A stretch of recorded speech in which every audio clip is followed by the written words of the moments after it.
I'm here with the Sceptre budget 34-inch ultra-wide gaming monitor, and we're gonna have a look at it today in another super cool unboxing.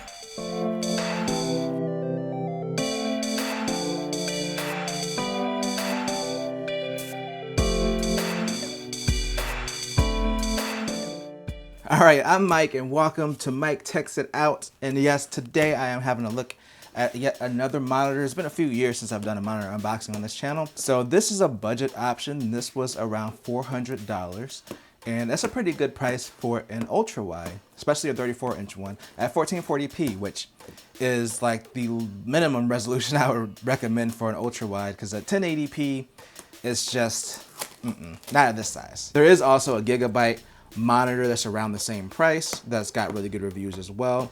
The difference is, and the reason that we went with this one is, for one, this was my husband's monitor and he wanted to get it as fast as possible. This one had faster delivery, but also this is an IPS panel versus a VA panel. So some people don't really care either way, but typically I prefer IPS panels. Just the colors look a little bit better, it looks a little bit more vibrant to me by my eye. To get an IPS panel for $400 at 144 hertz, it's a pretty good deal. There's also like a 35-inch version of this monitor. I don't know if it's the exact same monitor or not, or if it's supposed to be the same model, but the 35-inch version only does 120 hertz, and I believe that had a VA panel. So that's why we went with this particular model. And this is also going to be pretty much used as a secondary monitor, so we don't want to break the bank either. So let's just get in here and see what this quality is like. I'm really curious about this because I've only known Sceptre to make like cheap $100 TVs that they sell at Walmart. So I'm wondering how their monitors are going to be.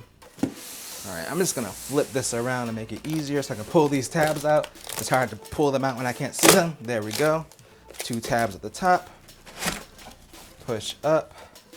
Caution, 2 persons required. I should have the required 2 persons, but I don't. So I'm just gonna slide this out of the box. This is not the best way to do it. 2 persons is probably better.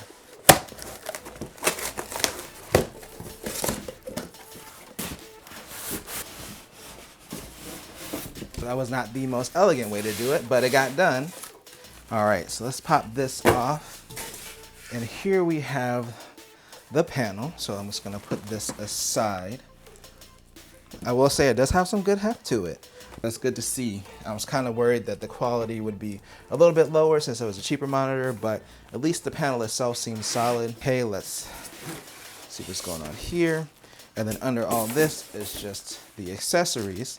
So we have the stand, the bottom part of the stand at least. I'm actually gonna go ahead and put this stand together first. So this stand is really solid, at least this part. This part is definitely metal. There's some little peely peels at the bottom of the stand over this kind of not fully red accent color. It's kind of closer to brown than red, to be honest, right? Then we got the main part here. So this stand, in comparison to the existing 34-inch Alienware monitor that we already have, the stand is a lot lighter, which is actually a good thing. I hate how heavy that stand is and it takes up so much space. This one is a lot more compact, so this does not match. It's not a big deal, but I just noticed it. Like it really does not match. It's a little bit noticeable. All right, so this forms the base. So this is kind of like the back leg, and these are the 2 front legs to support it. This is all metal. This feels solid. This is plastic, but it's actually fine. It doesn't feel rickety or anything. So it's always a good sign, especially when you got something that's supporting this massive monitor. So all you gotta do with this is there's 2 pegs right here that go into these 2 sides. You just line this up like this with the 2 pegs. I gotta get the screw out of the way. And then these 2 thumb screws screw into the bottom. Theoretically, this should be toolless. It hasn't been smooth all the way through screwing it, so you might hit a little resistance. Yeah, it's like random, like it'll get tight and then it'll loosen back up. So it's probably not the greatest threading, but you can still technically get it all the way down without having to use a tool. This is a similar style to my Acer monitor where it has these 2 pegs at the top and you just slot the monitor in there. So let's just go ahead and get this monitor unwrapped. Oh look, you got the nice Sceptre branding on the back. I mean, it's one big word. I don't really mind it because you're not really going to see the back of the monitor that much. At least they kept it mostly minimal. I'm just going to go ahead and line this up here. and make sure those 2 pins go in at the top, and then you just push it and it clicks in place. So yep, it's exactly the same as my Acer monitor. And here is the whole thing assembled. Now we can do our official screen peel.